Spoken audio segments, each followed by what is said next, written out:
What's going on, guys? Good morning. Welcome back to United View. Hope everyone is doing very well. It indeed is Thursday, KG's favorite day. Thursday, if you know, you know. And we're back for another edition of the Transfer View, a solo show this morning. Flex is on telly.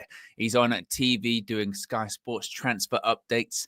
Over on the box, you've got me over here, and we've got a lot to get into this morning. We're going to be chatting about Marcus Rashford and his representatives having effectively, a tour of Italy yesterday. Oh, my goodness me. There are rumours and subsequent denials that Como are interested. There are reports of meetings with AC Milan, Juventus, possibly others too. So we'll be chatting about that. Also a bit of an update as to how a loan deal would work for Rashford to possibly AC Milan and just how much of his wages would they be willing to cover? Spoiler, not that much, because, of course, his wages are so big. How will that affect a possible deal? Will Manchester United be interested in that? We'll be talking about that. Also, we'll be talking about possibly Atletico Madrid being interested in Alejandro Garnacho. We'll also chat about the nonsense that is Kobbie Mainoo being linked to Chelsea and the still people getting upset about all that kind of, again, rubbish when he's got 2.5, 3 years left on his contract, and possibly bit of fake news, bit of fake news when it comes to Casemiro going to Saudi. We had heard yesterday, chatted that pretty much, it was a done deal that he had agreed a contract with the Saudi PIF. And that meant that he was going to be going to the Saudi Pro League. Works a little bit differently there. You kind of agree a deal with them and you get assigned a club, that kind of thing. But seemingly, according to actual reports coming out of Saudi itself, they're saying fake news. There's nothing going on there. So we'll be chatting about that. So be sure to smash a like on the like button. Be sure to subscribe, bottom right-hand corner. You know what to do. I can see everyone here in the chat. I can see Javid says, morning, Owen. As Courtstar says, solo in show. Kristen's in there, as always, says, morning all. Let me know where you're watching from. Let me know what time of day it is and what the weather is like where you are. That's old school United. The old school United view used to be where you're watching from and what's the weather like where you are. For me, cold. Very, very cold this morning. It's very cold yesterday. There's a lot of ice. Not so much. There was a little bit of snow the other day, but a little bit of ice. A bit slippy when you're sort of on your walks. Be careful. If you're driving, take your time. Early in the morning, turn your car on. Make sure you get your ice off your windshield and all that. Get your little scraper out too. Get a little, one of those. It's winter when you get woken up in the morning by everyone scraping their car. That's what you need to do. Yeah, that's what you need to do. Skiliano says, very sunny where I am. Tabrez, as always in there, says icy in Manchester. Daniel Luciano's in Connecticut, 4 a.m. and it's cold. I bet. Bloody hell. I bet that is cold. Yeah. Oof. Keegan says it's 24 degrees in sunny Cape Town, South Africa. Look at that. Hey. Andrew says India, 2:30. Weather seems pretty pleasant. There you go. And All Elite says all about de-icer. That's what it's all about. Yeah, that's what it's all about indeed. Right, so we talk about transfers. Let's talk about transfers because, again, there's actually a lot to get into when it comes to all of this transfer stuff this morning. Let's start with Marcus Rashford and the latest going on with him. A story that kind of broke last night, got very quickly debunked, and also got more details added to it. It looks like, what we were wondering who's going to come in for Marcus Rashford, wouldn't we? The answer is quite a few people, but it looks like at the moment, Italy could be the destination for the Manchester United forward. Right, so let's begin with Gianluca Di Marzio. Now, he's the same guy, of course, that yesterday said that AC Milan had made like an official offer for Marcus Rashford. He was going to possibly be going out on loan there. Well, he said last night that Como, of course, that's the team who's the head coach is Cesc Fabregas, the team that Rafael Varane went there, retired. He's part of the board of directors, I think now, isn't he? He reported last night that they were trying to buy Marcus Rashford and they would have no issues in signing him from a financial point of view. And you go, oh, well, that's very interesting, isn't it? That's very interesting. What would that look like? The idea that they would have no issues in signing him from a financial point of view and using the term buy, you go, well, If they could put an offer down, again, would he be interested in that? What would that kind of look like? Well, hold that thought because it did get kind of debunked just a few hours later, but we'll circle back to it. Now, what we do know from maybe more reputable sources, from Fabrizio Romano, kind of piggybacking Matti Moretto yesterday, that a face-to-face meeting took place between AC Milan's board and Marcus Rashford's brother, of course, Dwayne Maynard, that being his agent. Now, AC Milan presented their project, but no formal proposal yet, and it's still not advanced. It is an expensive loan, but there are many clubs involved, including Juventus and Borussia Dortmund. Of course, it was David Ornstein the other day said that Borussia Dortmund were interested in Rashford for a loan too, in addition to a plethora of other clubs as well. Now, following up from that, Fabrizio Romano then said that after AC Milan, Juventus also had a direct face-to-face meeting with Marcus Rashford's brother in Italy. Its initial approach, its early stages, it's the same as AC Milan, as Juventus also called for Randall Colomwani. Spurs are on that one too. Rashford's camp is set to meet with more clubs soon. So I think what we're probably going to see, similar to this today, probably this idea that Rashford's people, his representatives, are now going to be doing essentially a tour of Europe. So they might be in Italy yesterday. They might be in Germany today. We might hear that they've met with representatives of Borussia Dortmund today or something like that. So there has been face-to-face meetings with AC Milan and Juventus already. Now, as I spoke about that Como rumor or that Como story from Gianluca Di Marzio, Fabrizio Romano was then quick to play it down, saying sources close to Marcus Rashford have played down the reports/links with Serie A side Como. No talks taken place or planned, and it's not an option under consideration for Marcus/his camp. Talks have taken place with AC Milan, Juventus, Borussia Dortmund, and more will follow. Finally, they also said, this according to the Times yesterday, that AC Milan are expected to tell Manchester United they will only pay half of Marcus Rashford's wages during any potential loan spell. So it would appear talks are certainly taking place, and it would appear that there are certainly several European clubs interested in taking Marcus Rashford on loan. That Como one, when I saw it yesterday, I thought, for all the chatter about he wants to be a competitive team and he wants to be playing at high level or what have you. Of course, Como in Serie A, but where are they actually in the table? I mean, they promoted last season. I know it's a nice place. Where are they actually in the table? Right, so they're 16th in Serie A, and I think it's clear that he wants to go to a team that's moving higher up the table. Not to say that AC Milan are. I mean, they're 8th, Juventus are 5th. Although it's quite a tight league in Serie A, but seemingly he wants to go to a big team. What does this all mean? Well, again, I still certainly they're keeping all the options open, aren't they? I still think it's likely that he goes out on loan. I don't know if it's going to be any obligation to buy. I don't see an obligation to buy from Juventus or AC Milan. I think the situation rather, just sort of mirrors. It just really mirrors what happened with Jadon Sancho last January, which is he's not really factored into Ruben Amorim's plans. Clearly, he hasn't been in the squad since he was dropped out, for the Manchester derby, apart from that one game, and that was only because of lack of numbers, wasn't it? And even Ruben Amorim said as much himself, didn't he, when he came out and he said, "Why is Marcus Rashford involved in the squad today? Well, we've got a lot of injuries. Otherwise, he might not be in." So I don't suspect that much will change with that. It's going to be really interesting to see what Amorim says. I think his press conference is going to be tomorrow ahead of the game on Sunday against Arsenal. He kind of just got ahead of it all last week with the Liverpool one, just on the Thursday. He's ill. He's not going to be available. Okay.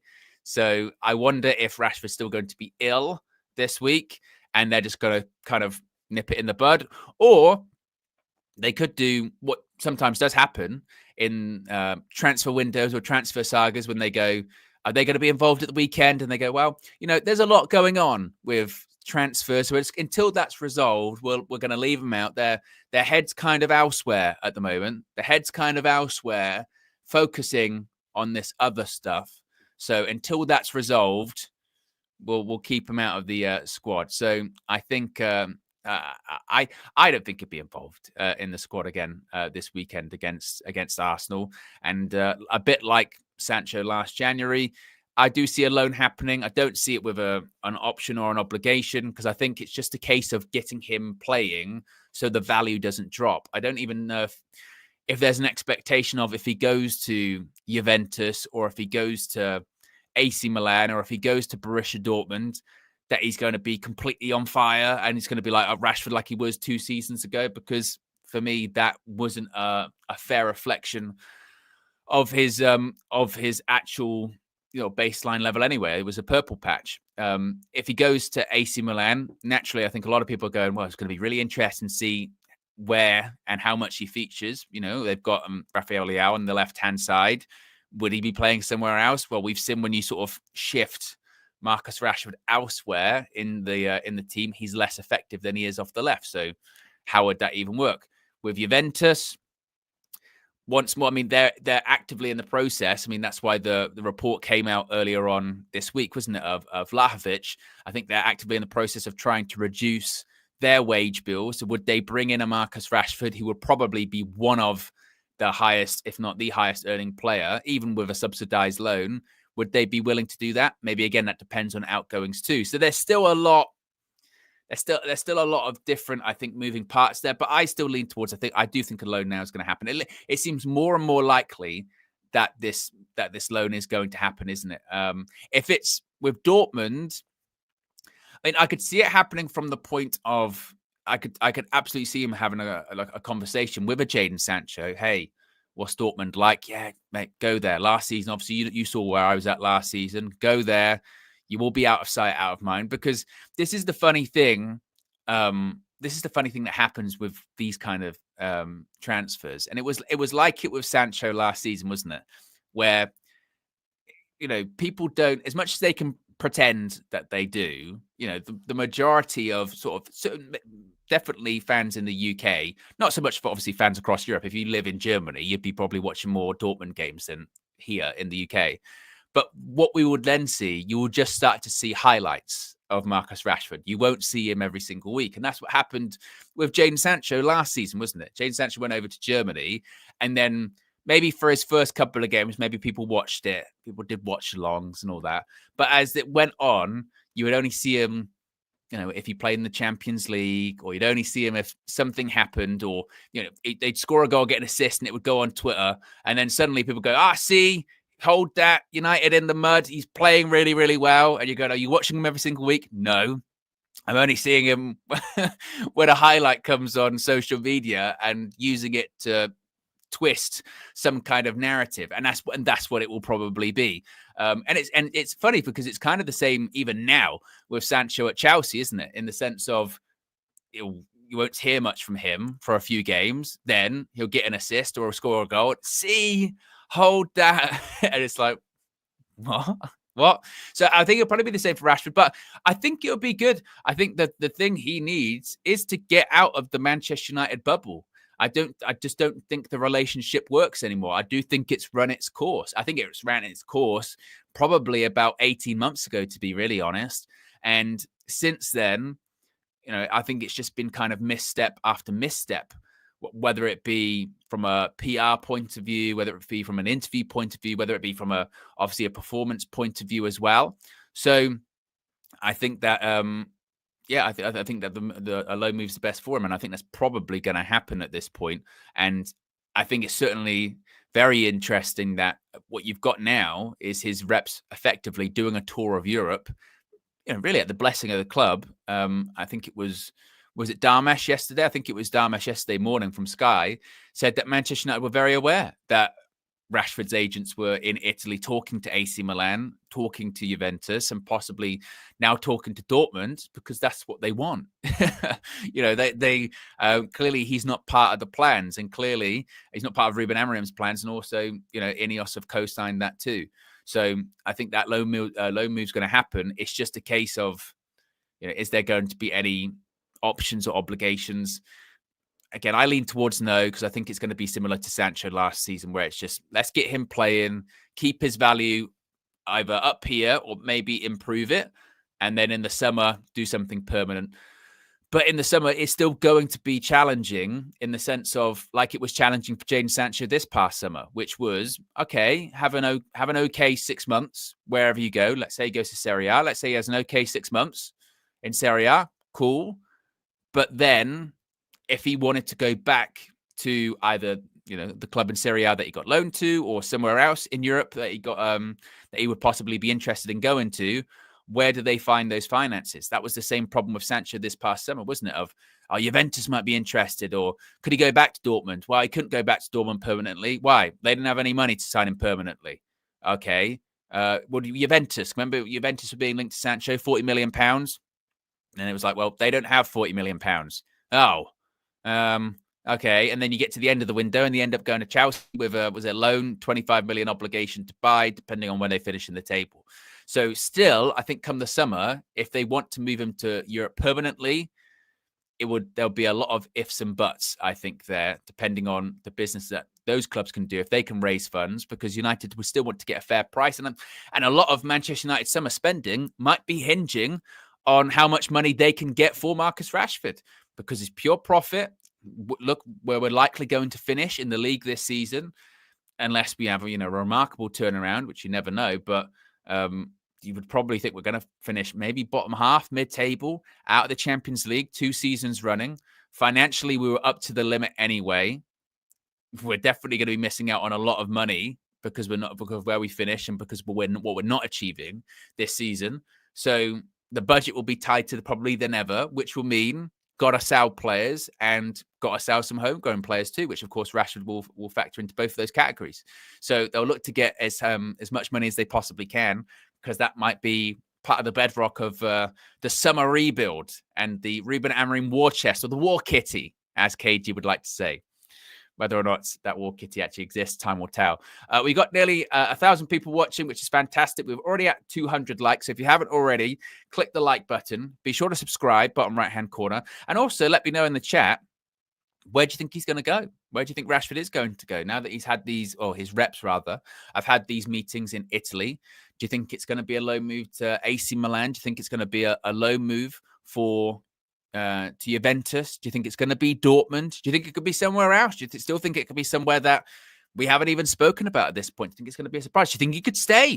Do you think we're going to see this miraculous U-turn and come the end of January, still way off, what are we at, like 22 days away from the end of the month, like 3 weeks, we could see Rashford still stay? That I think that's less likely. I think that's the least likely option, to be honest with you.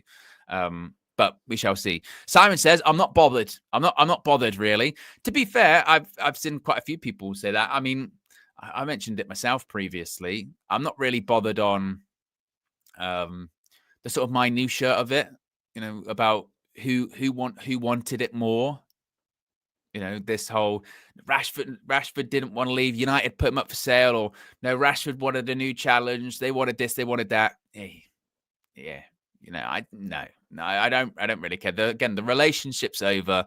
It's towards the end of its, it's in its end of life cycle, essentially. And what that means is a bit like with Sancho, he is on his way out, get a loan, try and raise the value, and in the summer probably leave. I think that's the most likely one. What else are people saying here in the chat about it? As Orleat says, hit the like button. Indeed. Show says it's a desperation tour, begging clubs. Well, this is the interesting part of it. And I guess this is why these meetings are happening, because it is fairly complicated in the sense that, in the sense that because of the wages, there has to be the discussion of, again, how much can they genuinely offer and how much are Manchester United going to subsidise? They're going to have to subsidise it significantly. I mean, the Times were saying yesterday it might be a 50-50. That's kind of what me and Flex were saying yesterday, really, wasn't it? Of going, it might be 50-50. I mean, I think that's probably best case scenario, honestly, for United, is if it was sort of a 50-50 split. I see it more likely being a sort of 60-40, maybe even a 70-30 kind of split. Again, a bit like it was with Sancho and Dortmund last January, because a lot of these clubs just can't afford it. You look at Serie A and sort of the highest paid players. I'm not sure who the highest paid player is, but I think it's again around maybe like a two. No, Vlahovic will probably be the highest paid player, and they're trying to actively move him on because the wage is so high. So. Yeah, I think that's going to be an interesting part of that. Absolutely, certainly. But I do think he's eventually going to go. Let's move on and talk about some other things here. Let's talk about more about this homegrown stuff. And obviously the frenzy that was whipped up a few days ago when it came to academy players being sold, specifically Kobbie Mainoo, specifically Alejandro Garnacho. Now, Garnacho, seemingly, according to the Times, is still being linked with a move away, this time possibly back to Atletico. Now, according to the Times, Atletico Madrid are aware of Alejandro Garnacho's availability, but are reluctant to make a move for the winger. Paris Saint-Germain are also keeping tabs on him too, but have yet to make an offer for him. Now, Garnacho to Atletico or PSG. This one, it goes back to like we were talking the other day, wasn't it? I was going to, you know what I was going to say there? I was going to say I was surprised by the quite visceral reaction about the whole, get these players out, get Ineos out rather. I can't believe that they'd be willing to sell some of these players. This is a disgrace. This is awful. This is terrible. They just don't understand. Get rid of them. Awful. And these journalists were running with it, and it was turned into something that it was so not. And it was so ridiculous, wasn't it? It was so ridiculous because I think what got lost on a lot of people with the Garnacho stuff and with the Kobbie stuff, and we'll start with this Garnacho stuff, is that really it stemmed from just a simple question, I think, being asked of people at Manchester United, which is, if you received a suitable offer for Alejandro Garnacho from a club, would you just immediately turn it down? Is any player essentially at Manchester United untouchable? And the correct answer is no player's untouchable. And again, isn't that what we want? Don't we sort of sit and scream and cry when things are bad, that going, some of these players, they think they're untouchable and they're not untouchable, and nobody's bigger than the club, nobody's this, nobody's that. Get them out. It's not about one individual player. It's about the collective. If they're not good enough, they shouldn't be here. Apart from when someone actually does talk about making an offer, then they are untouchable. It's nonsense.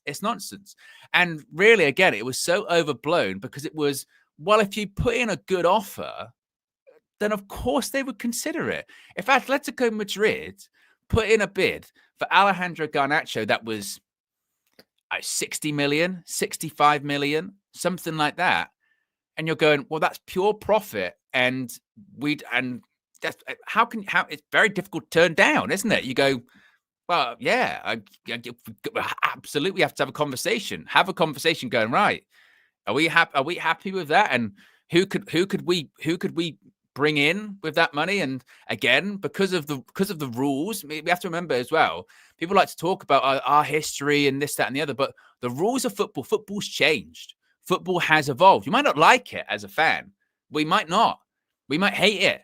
Going, this isn't the football I know. This isn't the club that I know, not my club. Well, the way that the financial rules in football are set up now, you are encouraged to sell your academy players. That is the facts of it.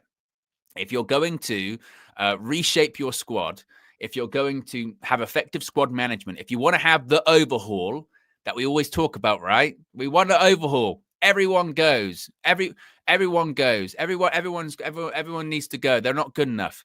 If you're going to have the overhaul, has to be some casualties. And it's incredible when you think about it, considering obviously people, myself included, have criticized Chelsea in the way that they've their strategy over the last few years, but they have shown that that's what happens nowadays. You look at their academy players that they've sold. Conor Gallagher was a great example of it in the summer. With Conor Gallagher, can't sell him. can't sell him. Well, they did. They got pure profit, and with that, they reinvested into the squad, brought players in. Did it with Mason Mount. He was cobbing through and through. Sold him, ripped off Manchester United, getting 55, 60 million pounds with 1 year left on his contract. And we now have the burden of his injuries, reinvested it into the team, you know? So it's not, and again, I think, again, the point gets lost, I think, on a lot of people, which is in every single article that was written about this, and it's the same with Kobbie. Like they would go, Garnacho, Mainoo, possibly up for sale, or nobody's untouchable. The next line, maybe even not even in the article, sometimes the subheading in the article was Man United not looking to sell them. Like they're not actually actively looking to sell them. It's not like they are going around to these clubs, picking up the phone, going, hey, do you want Kobbie Mainoo? Hey, do you want Garnacho? It's not like we're that desperate that we're outside Carrington with a tin cup in our hand, shaking it at people, going to these clubs. Please, we're desperate. Get some of these players. We want money. That's what we really do. No, it's not necessarily that.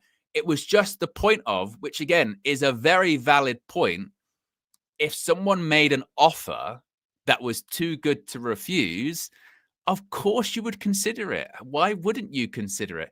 That would be the same, I think, for most clubs. You know, for most clubs, that would be, well, if you put an offer in, you know, we'd have to think about it. You know, it's like Arsenal, right, with Bukayo Saka. Yeah.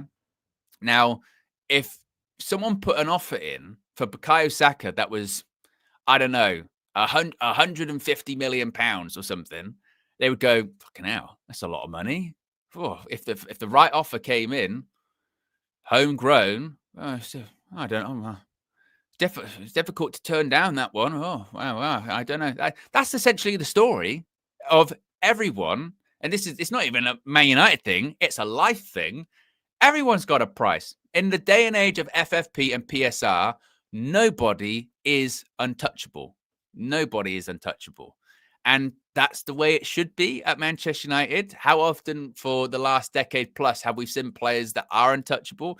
Throughout our history at Manchester United, there have been players that we have perceived to be untouchable. They've still left.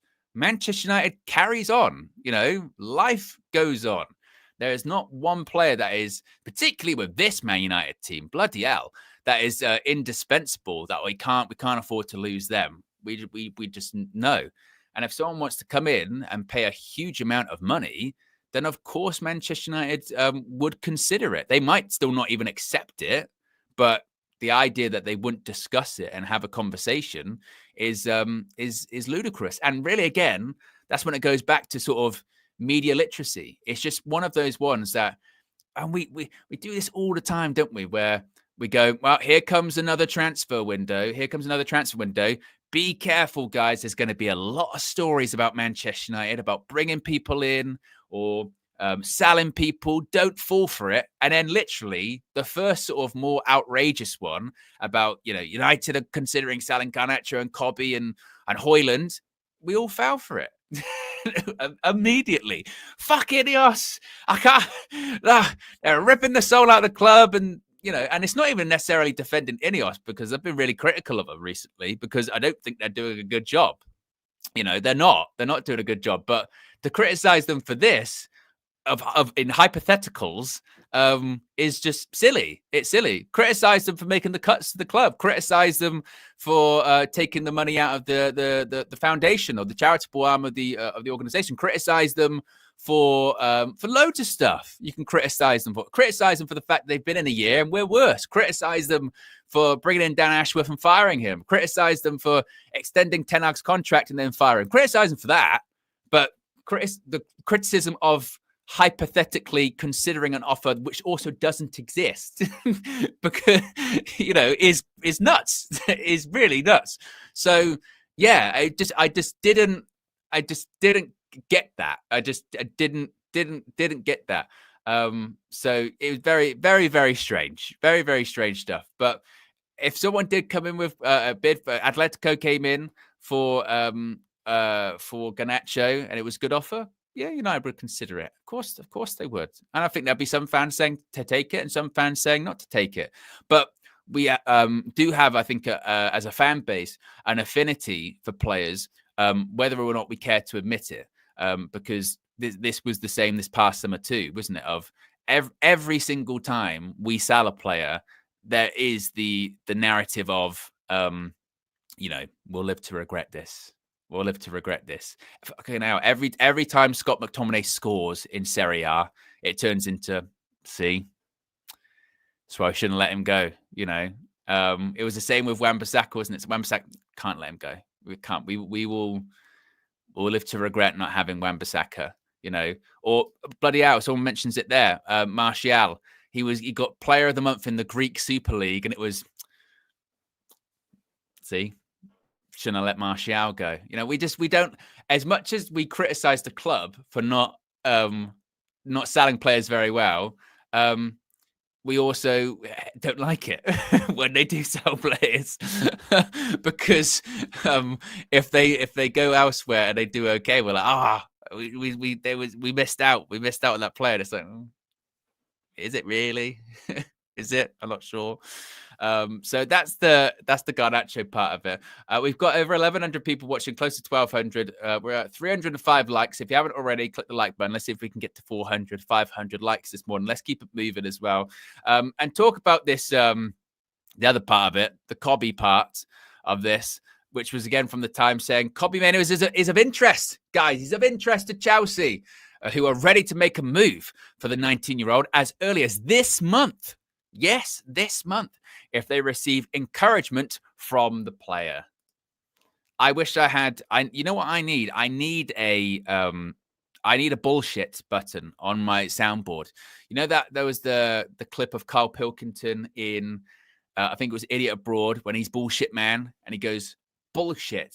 I need one. I need that button. That's going to be the next addition to the soundboard, because Kobbie Mainoo, I mean, I've never been more confident of anything in my life. Kobbie Mainoo will not be signing for Chelsea this month. He's not. He's not going to be. Kobbie Mainoo, I think 99.9% will likely sign a new contract at Manchester United. Probably not this month. I think it'll probably be at the end of the season. But the sort of desire to make this a story when he has 2 years plus an option on his contract is insane. I mean, he's got collectively 3 more years left on his deal, and this whole thing is trying to be forced like he could possibly leave now. Why? Why is there any rush when it comes to anything like that? Of course not. Of course, Manchester United aren't going to sell him this month, not even in the summer. What it seems like to me is probably a lot of frustrated agents and sort of the club going back and forth. Because if you look at the timeline of Kobbie Mainoo's contract, it was he's going to sign a new one prior to the Euros. Didn't happen. Then that got turned into he's going to sign a new contract after the Euros. That didn't happen. The fact that it's now January and he hasn't signed a contract, it would seemingly appear that there is validity to the story of his agents or his reps aren't happy with the offer that's on the table. They want to get what they believe, and he believes that he is worth. The issue is that he's on, was it like 20K at the moment? Whether or not he wants to go to 200, I don't know. But make no mistake here, the people that do have the leverage at the moment are Manchester United, because they've got time. They've got a huge amount of time. 3 years. 3 years. I mean, technically, 2.5, because he could sign a new contract with a European club from the January of his last year. But they've got a long, long time to talk about it. They've got a long, long time to see how Kobbie Mainoo continues to develop. And for all of this talk about he's being, he's being disrespected. He's being, disrespected. He's being this. He's being that. Okay, well, let's just pump the brakes a little bit, and let's just see how Kobbie continues to develop. He's only played not even a full. This is his first full season with Manchester United. Last season, obviously, he was injured at the start of it. Had a breakthrough, remarkable season, but sometimes you have to take a while. A year, 18 months. It's a long time in football. People's form can go up and down. People can get injuries. People can, go in and out of form. Like stuff can happen. And I think what United shouldn't do is what we have done in recent years, which is panic. We did it as recently as the summer with Bruno. And I wasn't even big on that one either. Bruno had time left on his contract, and it was Bayern Munich are interested in Bruno. Bruno goes into Carrington. I'm worried about the direction of the club. I'm worried, am I going to achieve things that I want to achieve in my career? United, boom, give him out a new contract immediately. Whoa, that was a bit fast, wasn't it? So I think the best thing to do with Kobbie in this situation, again, is just take time. He's not going to go anywhere. He's not going to go to Chelsea. He's not going to, Man United aren't going to sell him in January or in the summer. He's on, 20K. The issue is that Manchester United's wage bill was totally out of control. So naturally, you start comparing yourself to others who you're playing with. But he's still young, and they've got more tenure on him. So again, it's going to take a bit of time. But I got no doubts he'll sign a new contract. And I think the links of him, going to Chelsea, I just purely think that is agents just, again, trying to sort of scare United into maybe moving things a little bit quickly. I think that's literally all it is. And the idea that he would get 200K at Chelsea, which he wouldn't. They don't give out high contracts. They give long contracts out that are, incentivized in terms of bonuses and performance-related add-ons. But he wouldn't get 200K at Chelsea, certainly, again, at his age. So it's a nothing story. It's the same way that, as many people pointed out on social media, that, if, and it always starts off with if Cole Palmer left Chelsea, Manchester United would be one of the first clubs interested. Okay, cool. If Margot Robbie leaves her husband, I'll be one of the first people interested. Yeah, I'll be one of the first. Does that mean you're going to be going out of her? No. That means she's even going to talk to you? No. But I'll be one of the first that's interested. Me. That's what it'll be. I'll be one of the first people that's interested. Okay, cool. It's silly. It's like, again, the whole academy stuff. Yeah, the academy stuff over the last few days has just been nuts. It has. It's been stupid. So hopefully that put an end to it. Oh, honestly. So Kobbie Mainoo not going to go to Chelsea. Not going to. And maybe UV Clips in 18 months' time will be like, hey, Owen, look at this. You were steadfast and you were wrong. Football's a funny thing. I get maybe. You never know. Yes, it is. Max says, Owen saying we're buying Palmer and it's confirmed. Yes, confirmed. Yes. Completely confirmed. Speaking of confirmed, by the way, let's talk about Casemiro. Should we talk about Casemiro? Because this is a bit of a weird one, actually. So yesterday, there was lots of chatter and talk about how Casemiro, basically to Saudi, was done. It was like it was done, and he was going to be going to Al Nassr because Cristiano Ronaldo wanted him. And even at one point, I forget the outlet was saying that a deal had already been agreed between Casemiro and the Saudi Pro League. And the way it kind of works there is sort of he'll agree to deal with the Saudi PIF, the Public Investment Fund, and then sort of essentially get given to a club kind of thing. But interestingly, yesterday, sort of afternoon, evening, coming out from reports based in the region, was that everything that is being reported about Cristiano Ronaldo wanting Al Nassr to sign Casemiro from Manchester United is absolutely false. Absolutely false. So back to square one when it comes to Casemiro. Back to square one when it comes to this deal even being a reality. And it's what's quite strange with it is there were, reputable journalists who have good connections to the Saudi Pro League. I think Ben Jacobs was one, suggesting that, Casemiro, he'd kind of changed his tune when it came to the Saudi Pro League, and he'd changed his mind, previously, because it was linked obviously to going in the summer to the Saudi Pro League, and obviously nothing happened. And the suggestion was that he wasn't interested, still felt he had unfinished business at a top European level, still wanted to play in Europe. Obviously didn't have much interest in leaving United as well. Why would he? He's got a massive contract. That's good still for several more years, because United are silly and were desperate in the summer of 2022. So they just went, oh my God, we haven't got Frankie de Jong. Casemiro will get you from Real Madrid, despite already being 30. We'll give you, Real Madrid, £70 million, and we'll give you 350 grand a week. And everyone went, what? What? And then, as expected, sort of 2 years later, 3 years later, it's like, he's not as good as he once was, is he? Well, no. And is he not worth 350k a week? No, no, he's not. So they then go to the Saudi option, which is, can you fix this problem for us, please? We've got a player that is well known and can bring attention to your league and your matches. Can you sort of ease this burden for us? Which they're interested, of course they'd be interested in signing a name of a Casemiro, but it would appear that those links and those stories for the last few days aren't true. I suppose it is one of those ones where you look at what they're saying there, and maybe you have to kind of, I don't know, decipher what they really mean, if that makes sense. Because if you look again when it says everything that is being reported about Cristiano Ronaldo wanting Al Nassr to sign Casemiro from Manchester United is absolutely false. So what you could look into that when you go, so you're not saying that the Saudi PIF aren't interested. And so you're saying, you get into so you're saying territory. So you're saying he still could go to Saudi.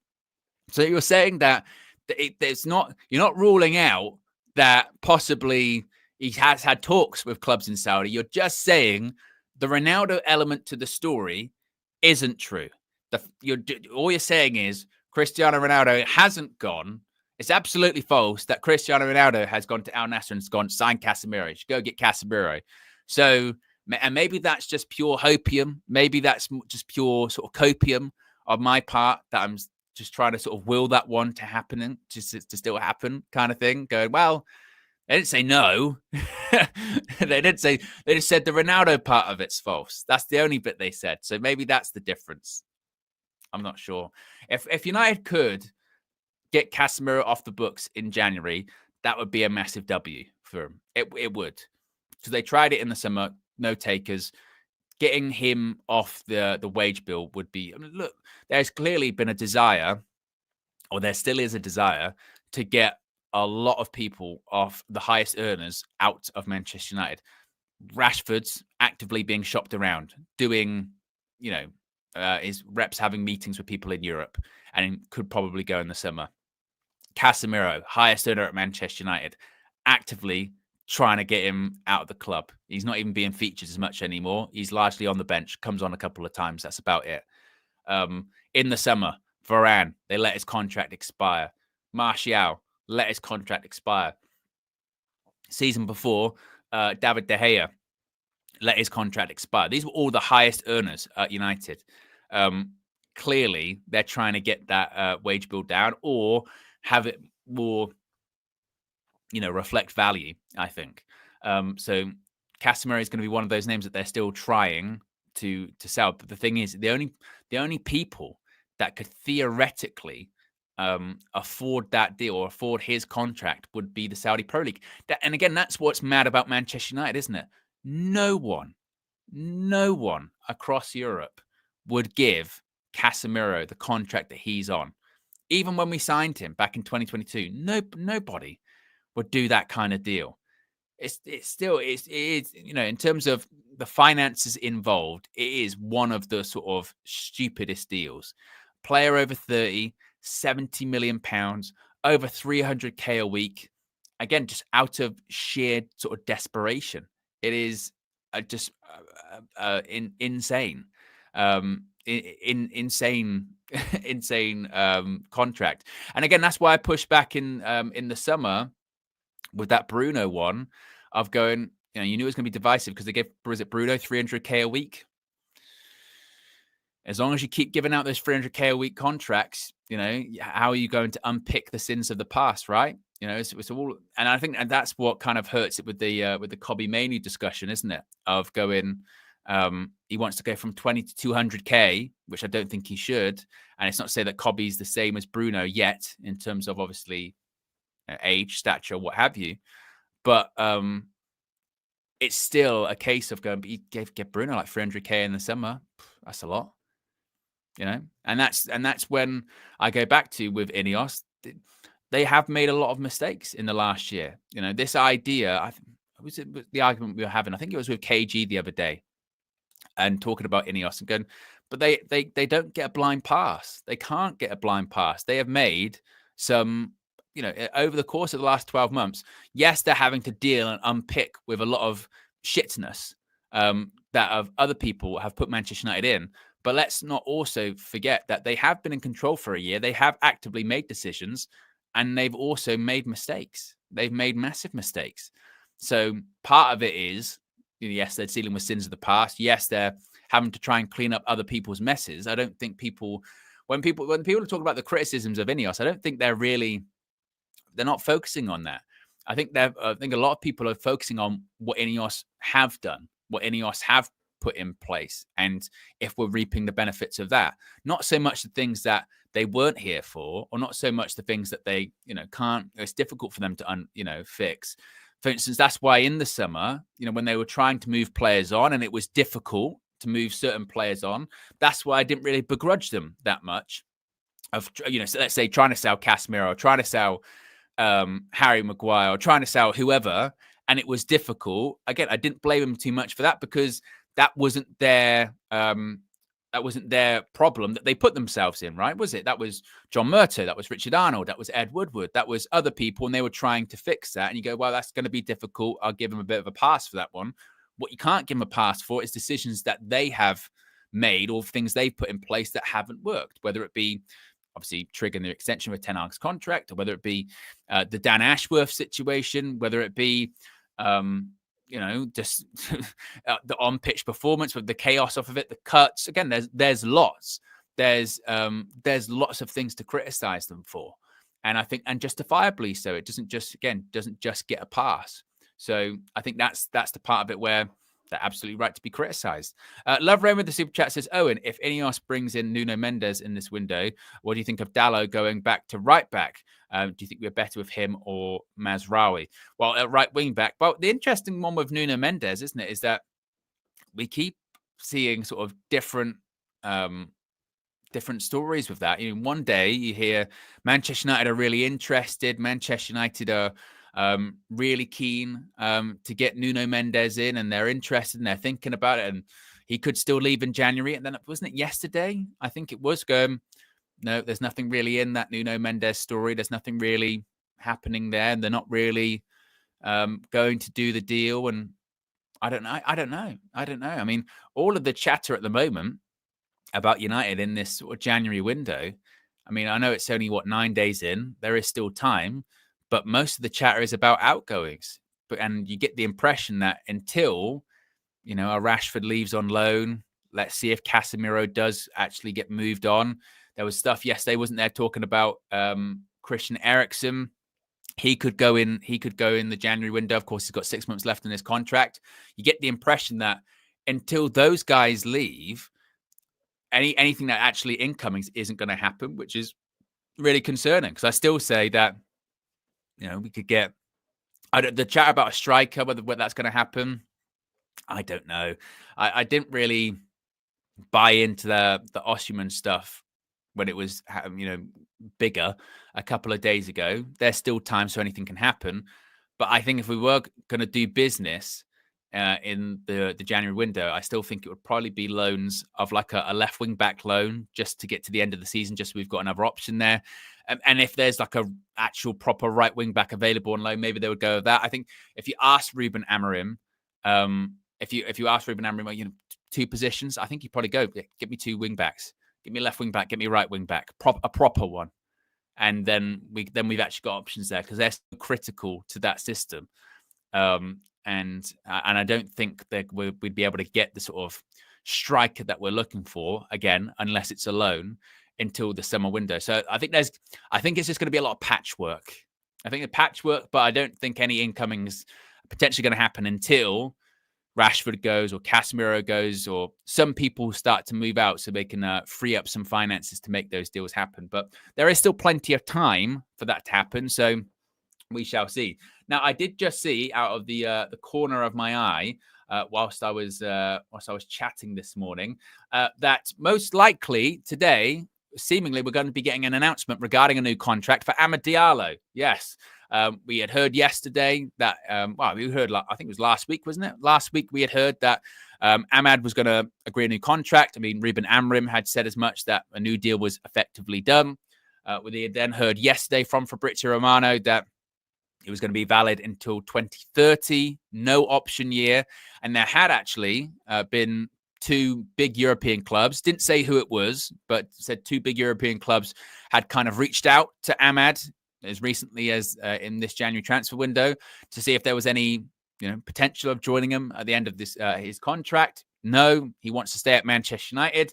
So today is the day. He's going to put pen to paper, probably an announcement today. Fabrizio Romano has said that Amad Diallo, new deal day at Manchester United. His agents will be with Amad to sign today. New contract until June 2030 with no option, as revealed yesterday.